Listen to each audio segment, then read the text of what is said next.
MoMath had a great idea about an exhibit that would use robots to demonstrate the mathematics behind emergent behavior. They wanted kids to be able to interact with the robots in real time and be able to influence what the robots do.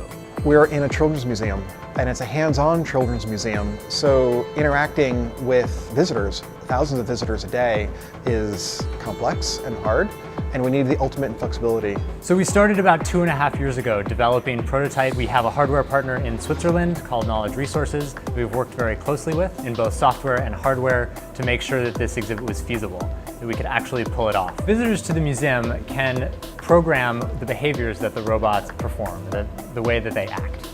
In addition, they're able to move around on top of this glass surface above the robots and influence where the robots go.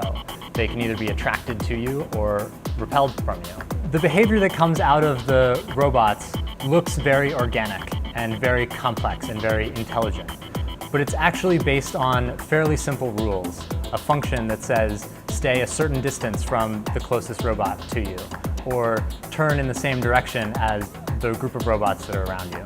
The robots are semi-autonomous. Their only job is to determine where they are in space and then report that back to our control PCs. The robots have downward-facing cameras, and they're tracking these circular markers that we have printed on this floor surface.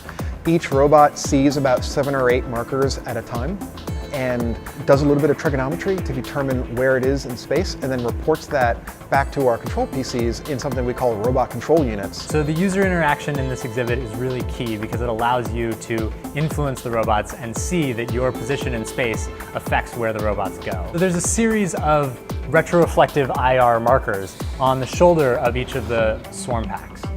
These retroreflective markers reflect IR light, and they're arranged in a physical constellation which we can detect and is unique for each backpack. Because this exhibit involves structural glass which needs to be supported in the middle, we had to have the robots take efficient paths to go around them. We ended up using a visibility graph and Dijkstra's algorithm to provide these paths, and we saw really positive results. Ultimately, the robots act independently, but they need some degree of coordination so that they don't just run into each other. If they were to collide constantly, the underlying behaviors wouldn't come across at all.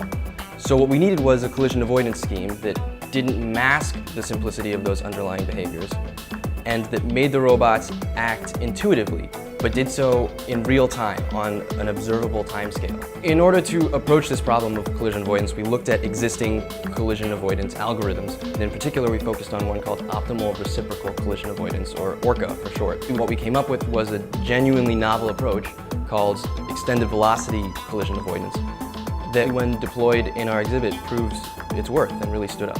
What was really exciting is when it opened, we had a bunch of people come to us and say, wow, we didn't think this was possible.